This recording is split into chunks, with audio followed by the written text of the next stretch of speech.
এগুলি আলেমদের প্রশ্ন, এগুলি মানহাজ কি এটা টাইটেল ক্লাসে, দাওরা ক্লাসে ওইখানে প্রশ্ন করবা। তুমি এইখানে এই মানহাজ নিয়ে প্রশ্ন করলে আমি মানহাজ বুঝে দিতে আমার সারা রাত যাই। বেশি পণ্ডিতি করো না, বলি বহুত মারাই আছি। মানহাজ মানাজ যারা করে এরা সমাজ বুঝে না, এরা বাংলাদেশকে বুঝে না। এরা খুব স্বল্প সংখ্যক কিছু মানুষ কঠিন, ইসলামটাকে খুব কঠিন ভাবে তারা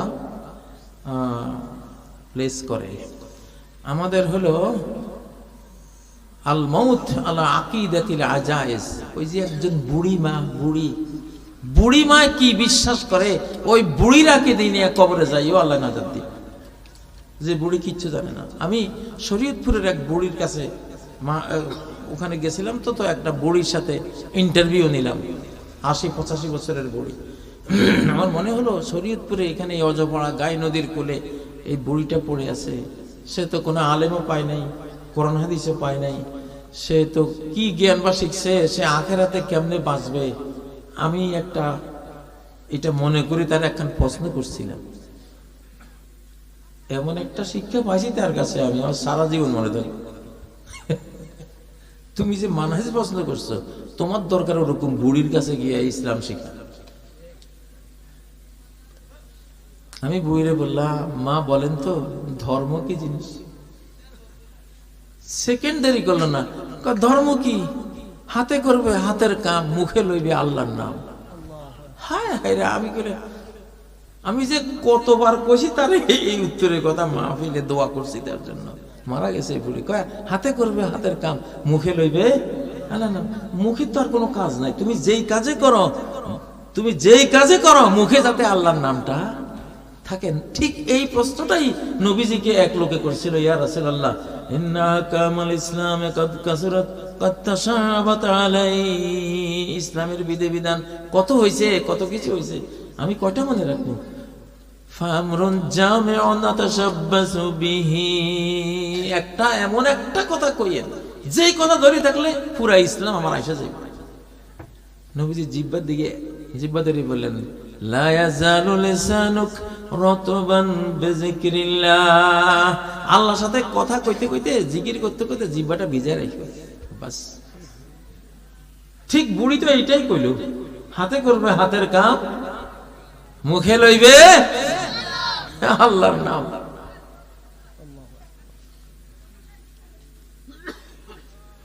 একবার কসম ভেঙে গেছে, কাফারা দিয়েছে, আবার একই কসম ভেঙে গেছে, তাহলে আবার 70,000 বার যদি ডেলি তোমার কসম ভাঙে, 70,000 বার কাফারা দিতে পারবে।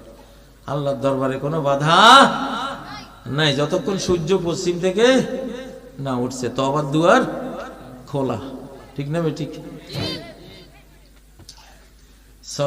সালাতুল হাজাত পড়ার সহি নিয়ম, কোনো সহি নিয়ম নাই।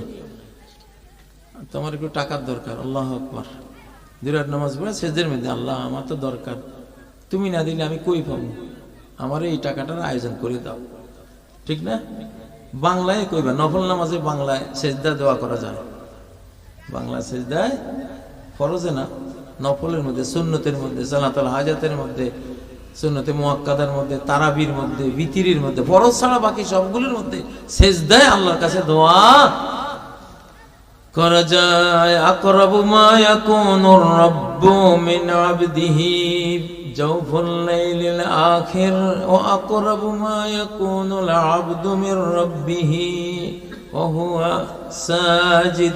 আল্লাহ বান্দার সবচেয়ে কাছে আসে শেষ রাতে, আর বান্দা আল্লাহর সবচেয়ে কাছে যায় সেজদাতে।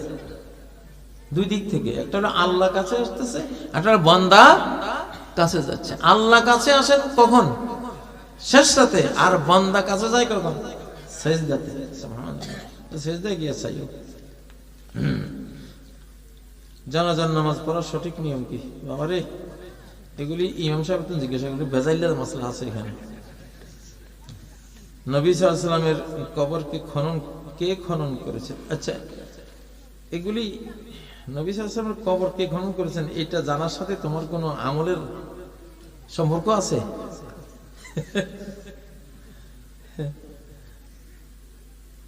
হুজুরকে প্রশ্ন করছে, হুজুর আপনি যে মাহফিলে যে মাদ্রাসায় এই বসে ওয়াজ করতেছেন, এই মাদ্রাসার পিছে কি আছে? তোর বাপের মাথা আছে এই মাথা, এইটা নিয়ে হুজুরের কাছে বসে। তোরা জিজ্ঞাসা করে মাদ্রাসার পিছে যার বাড়ি আছে ওরে না জিজ্ঞাসা করে, ঠিক না? ঠিক।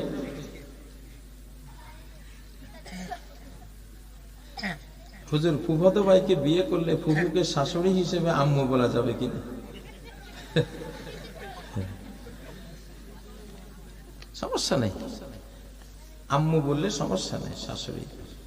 ইসলামে মায়ের সাথে বংশীয় পরিচয় জড়িত না, বাপের সাথে জড়িত। উদরুহুম লিআবাইহিম, বাপের নামে ডাকো। কার নামে? বংশের পরিচয়টা, যেহেতু বাবা থাকে বাইরে, বংশের বাইরের এই পরিচয়টা নিতে হয় কার নামে? বাপের নামে। ডাইরেক্ট কোরআনের কথা হয়েছে। প্রশ্ন বহুত, অনেক অনেক রাত হয়েছে, আর দিন না। ইসলামী ব্যাংকে এফডিআর এবং ফিক্সড ডিপোজিট করে লাভ নেওয়া। ইসলামী ব্যাংক মানেই তো তারা তো আপনাকে সুদ দেবে না, তারা আপনাকে বৈধ সিস্টেম করে প্রসেসিং করেই হালাল করে দেবে। প্রসেসিং করে এটাকে যেই প্রসেস করলে হালাল হবে সেইভাবে দেবে। মানে প্রসেসিং করছি না, এখন একদম ওনারা গুড়াই খায়। ওনারা কি গুড়া খায়? হ্যাঁ, বহু জিনিস ঘুরাই খাইলে হালাল হয়, ডাইরেক্ট খাইলে হারাম হয়। বুঝেন না? খড়ের মুরগি বাইর করি জবাই করি খাওয়া শুরু করছে, রান্না বান্না কিছু নেই, কাঁচা গোস্ত খাওয়া শুরু করলেন। এটা তো অবৈধ, কারণ এটা খাইলে বিষ, ঠিক না? প্রসেসিং করতে হবে। কি করতে হবে?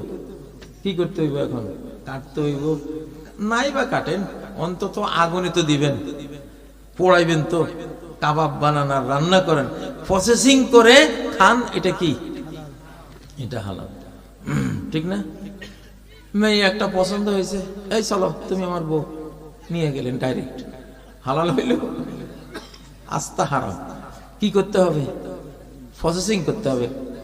এই মেয়ের বাড়ি কোথায়, যাবেন, পরিচয় নিয়ে শ্বশুর সাহেবের সাথে বসবেন, বড় ভাইয়ের সাথে বসবেন, আপনারা মেয়ে বিয়ে দিবেন কিনা সম্মতি নেবেন, তারপরে কথা হবে মোহরানা কি দিবেন, এটা দিবেন। প্রসেসিং করে নিলে মেয়েটা হালাল না হারাম?